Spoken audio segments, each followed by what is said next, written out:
E o vereador de São Paulo, Fernando Holliday, quer que a justiça suspenda o pagamento que a Prefeitura de São Paulo fará à cantora Ludmilla, que se apresentou durante o final de semana na Virada Cultural. Uma das atrações do evento, a funkeira teria pedido para os fãs fazerem um L com a mão. Ela diz que foi uma alusão ao nome dela, Ludmilla, mas foi acusada de fazer alusão a Lula. Segundo o vereador, a cantora deveria promover um evento cultural e não uma manifestação política em favorecimento de um pré-candidato. A Prefeitura de São Paulo deverá pagar R$ 222 mil a Ludmilla pelo show. A virada cultural ficou marcada mais uma vez por diversos relatos de brigas, furtos, roubos e arrastões. Ao menos 4 arrastões foram comunicados às autoridades entre a noite de sábado e a madrugada de segunda-feira. O show do cantor Kevinho chegou a ser interrompido após uma briga e confusão generalizada. Mas com você, Ana, em 2 minutos, sua análise aí sobre tudo o que aconteceu na virada cultural, marcada por crimes e por essa polêmica envolvendo a Ludmilla. 2 minutos, Ana.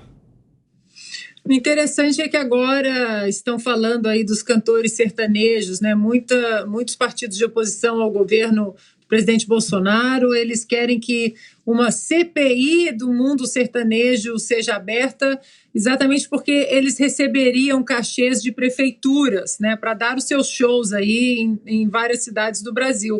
Mas engraçado que quando o assunto é o oposto, né, quando nós estamos falando da Prefeitura de São Paulo, pagando R$150 mil a uma cantora para ela levar uma toalha do Lula ali no palco e dizer que nunca havia se envolvido com política e que agora estava se envolvendo, pedindo voto no Lula para salvar a democracia do Brasil, aí não é problema, né? Mesma coisa aí na Ludmilla, que pediu apoio a Lula, também não é problema, né?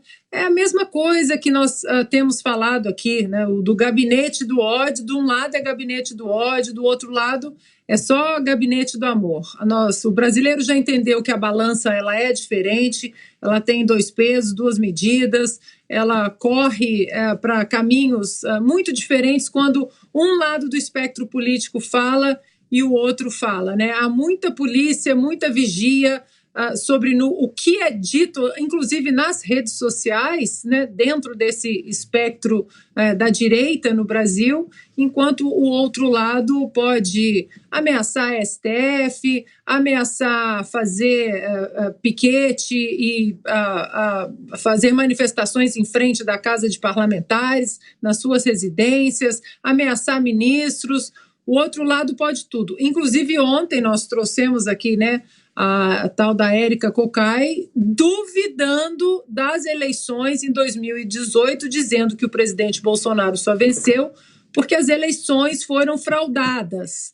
Ou seja, um lado, né, o lado aí do Ministério da Verdade, protegido pelos iluministros do STF, esse lado pode tudo, mas o brasileiro está muito de olho, está com a informação na palma das mãos e por isso que é preciso tentar passar aí sob caráter de urgência na Câmara, não é, senhor Arthur Lira? Através do PL 2630, projetos que calem as pessoas. As pessoas estão falando demais. Ilza, 2 minutos. Demagogia não é administração pública, né? Esse é o problema. São Paulo está entregue à demagogia. Eu não sei, né, quando é que os paulistanos e os paulistas vão reagir a isso. O estado que a gente tem como referência no país, porque é um estado próspero, é a locomotiva, a cidade de São Paulo também. E virou isso aí, essa feira demagógica. Essas administrações municipais e municipal e estadual de São Paulo, elas são pura demagogia. A virada cultural podia ser ótimo, mas uma cidade, um ambiente público abandonado, entregue a essa fanfarra, até sinal de Parecida, luz de Parecida, tinha um punho cerrado.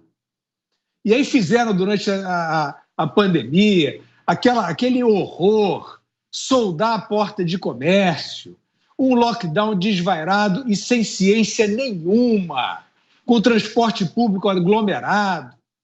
É pura demagogia. Aí vem esse centro, comitê científico de fanfarra.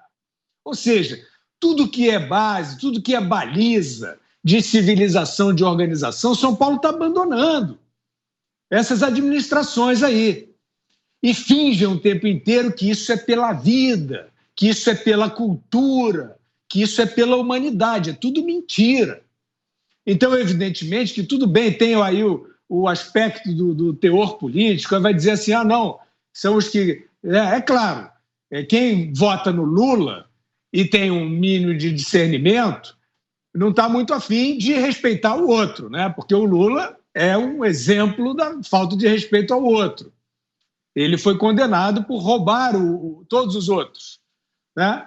Então, tudo bem, o eleitor dele que tenha discernimento, ele é capaz de tudo. Eu acho, é capaz de tudo. Agora, a parte a questão de quem estava e de quem participa, uma cidade do tamanho de São Paulo, um evento do tamanho da virada cultural, é uma coisa que tem que ser bem feita, tem que ser bem organizada, numa boa, com liberdade, não é para reprimir. E aí você tem, de fato, essa constatação triste de São Paulo, da grande São Paulo, no sentido aí geográfico, né? E no sentido da sua grandeza. Está entregue aos demagogos. Isso foi jogado na cara da população. O prefeito anterior, infelizmente falecido, ele foi reeleito, né? Se essa eleição foi correta, é algo que os paulistanos precisam avaliar, porque ali já havia, né, uma conduta muito seguindo essa diretriz do João Dória, né? Ele realmente foi para cima da população de São Paulo, ele maltratou a população de São Paulo, fingindo que estava seguindo diretrizes de saúde. Isso é grosseiro, isso está na cara, essa demagogia está na cara do país, que é vivida hoje em São Paulo e em vários outros pontos, mas eu ainda tenho esperança, né, que aí, em ano eleitoral, haja um despertar, né, e que se perceba que esse tipo de realidade não interessa a ninguém. Augusto. Olha, o São Paulo, eu moro no centro da cidade, eu vejo o que está acontecendo, é uma cidade sem governo, abandonada, maltratada, porque e a origem disso aí é a criminalização da polícia.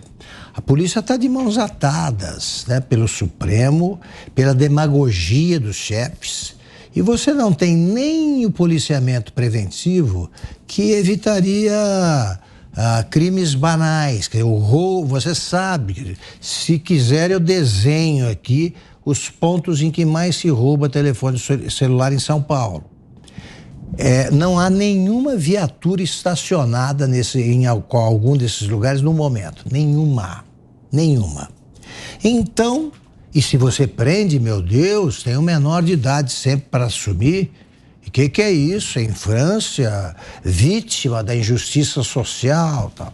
Aí você entra um vídeo em que o Marcelo Freixo fala que o problema é da polícia. E enquanto você vê crianças nos bolsos carregando armas, mas de pesadíssimo calibre, modernas, ele fala, todos aparecem com armas quase inofensivas. Esse cara aparece aí em pesquisas, numa situação boa. Você sabe que quando a gente tem de conter o nosso lado perverso para não torcer para que esse cara seja eleito. Como é que eu vou fazer isso com o meu irmão Guilherme? Você já pensou se o Marcelo Freixo, que defende o desarmamento da polícia, assume uma prefeitura, o que ele vai fazer? Um governo de estado. O que ele vai fazer? Solução existe para tudo. Eu vi Nova York no seu pior momento e poucos anos depois vi Nova York no melhor momento que continua. É uma cidade que você caminha de madrugada tranquilamente. Tá? Bogotá foi uma cidade recuperada. Bogotá esteve sob o controle do crime organizado durante anos. Hoje é um modelo para as outras cidades. Por que nós não temos? Por causa desses políticos de quinta categoria. Esse Ricardo Nunes é mais um a perseguir meu sobrenome, né? Não tem nenhum grau de parentesco, não. Esse cara é também beneficiário de uma mania brasileira que eu jamais vou entender. O Brasil vota sem saber quem é o vice. E é um país governado por vices desde o primeiro momento. O primeiro vice assumiu. Floriano Peixoto mandou para burro, mais que o primeiro. Presidente, o presidente que mais governou o Brasil depois da redemocratização, Zé Sarney, de ponta a ponta. E agora tem aí os candidatos a vice. Alckmin. Esse nós conhecemos. Já pensou? Tá? Se der certo o critério, se funcionar o critério biológico no qual ele acredita, e ele assume a presidência, no dia seguinte você vai ter o começo da campanha do PT fora Alckmin. E aí nós vamos ter o quê?